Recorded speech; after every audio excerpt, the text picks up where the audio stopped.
Good morning students. आज हम कक्षा 10वीं से विषय हिंदी और उप विषय हमारा हिंदी की पाठ्य पुस्तक क्षितिज से है।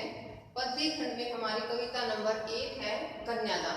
इसके कवि का नाम है ऋतुराज। आज हम इस कविता के बारे में समझेंगे। जो ये हमारी कविता है कन्यादान, ऋतुराज द्वारा रचित। इस कविता में ऋतुराज जी ने एक माँ की वेदना के बारे में बताया है कि भाई जब एक माँ की जो बेटी होती है उसकी जब शादी होती है, क्योंकि प्राचीन समय में क्या होता था कि जो माँ होती थी वो बेटी को परंपरागत आदर्शों की जो शिक्षा देती थी कि जाने जो परंपराओं से चली आ रही बातें जो काम करते हैं वो सारी शिक्षा वो अपने बेटी को देती थी। लेकिन इस कविता में जो माँ होती है जब उसकी बेटी की शादी होती है तो वो परंपराओं की शिक्षा नहीं देती उसको, बल्कि उनकी जो सोच है माँ की सोच में परिवर्तन आ गया है और वो अपनी बेटी को आज के समय में उसको कैसा बनना है, किस प्रकार व्यवहार करना है, ये सारी शिक्षा वो देती है। आइए शुरू करते हैं कविता को। कितना प्रामाणिक था उसका दुख, लड़की को दान में देते वक्त, जैसे वही उसकी अंतिम पूंजी हो। लड़की अभी सयानी नहीं थी, अभी इतनी भोली सरल थी कि उसे सुख का आभास तो होता था लेकिन दुख बांचना नहीं आता था। पाठिका थी वह धुंधले प्रकाश की, कुछ तुकों और कुछ लयबद्ध पंक्तियों की। तो इस पद्यांश में कवि ने बताया है कि जो माँ थी, जो लड़की की माँ है, जब उस लड़की की शादी हो रही थी तो उसका दुख, यानी जब माँ अपनी लड़की का कन्यादान कर रही थी तो उस समय उसका जो दुख था वो अत्यंत प्रामाणिक था, बिल्कुल मन को छूने वाला।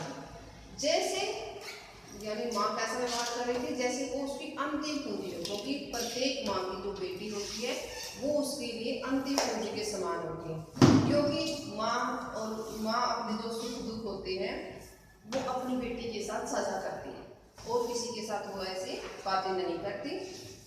लड़की अभी सयानी नहीं, यहाँ पर बताया कि जो माँ कह रही है कि जो मेरी बेटी है वो अभी इतनी सयानी नहीं हुई है कि वो जो संसार के दुख हैं कष्ट हैं उनको वो समझ सके। वो तो अभी अत्यंत सरल और भोली है। उसे सुखों के बारे में तो ज्ञान है कि भाई शादी के बाद ऐसे ऐसे सुख होते हैं, इस प्रकार से सुख मिलता है, लेकिन उसको जो समाज में लड़की को दुख दिए जाते हैं उनको समझना नहीं आता।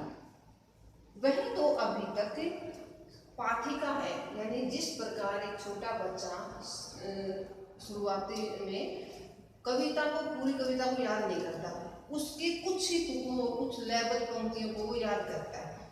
तो यहाँ पर माँ कह रही है कि मेरी बेटी है ना, वो अभी इन सब सुख दुखों को समझने वाली पाठिका है, उसको अभी सुख दुखों का अच्छे से ज्ञान नहीं है।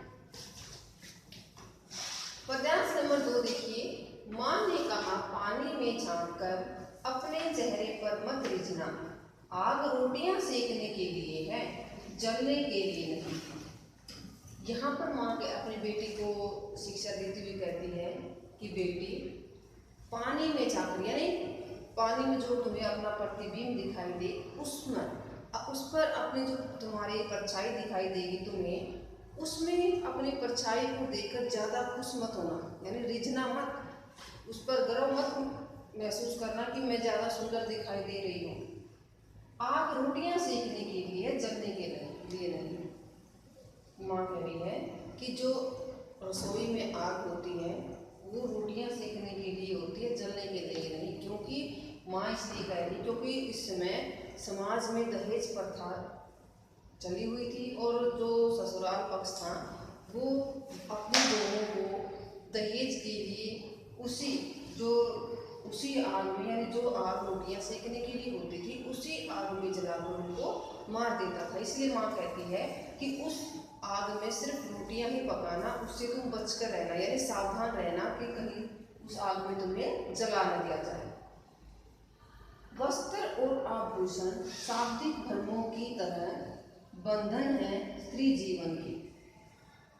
यहाँ पर माँ कह रही है कि शादी के बाद तुम्हें ससुराल पक्ष से तुम्हें आभूषण नए नए वस्त्र दिए जाएंगे, उन सबको देखकर तुम भ्रमित मत होना कि तुम सोचो कि तुम्हारा ज़्यादा सम्मान हो रहा है, तुम्हें ज़्यादा कुछ मिल रहा है, क्योंकि ये जो वस्त्र और आभूषण होते हैं ये स्त्री के जीवन में बंधन का काम करते हैं, यानी उनको इसलिए दिए जाते हैं ताकि जो स्त्री होती है वो गृह कार्यों में बंधी रहे। माँ ने कहा लड़की होना, पर लड़की जैसी दिखाई मत देना। यहाँ पर माँ कह रही है कि बेटा तुम लड़की हो, यानी लड़की तरह हो, लड़की की तरह होना, लेकिन लड़कियों की तरह कभी भी कमजोर मत बनना। हमेशा साहस से रहना, सावधानी से रहना, लड़की रहना, लेकिन लड़कियों की तरह कमजोर मत बनना, साहसी बनना। तो ये थी हमारी आज की कविता कन्यादान, जिसमें माँ अपनी बेटी को आज के समय के अनुसार अब परंपराओं से हटकर शिक्षा देती है। आपने इसको अपनी पुस्तक से अच्छे से रीड करना है, समझना है।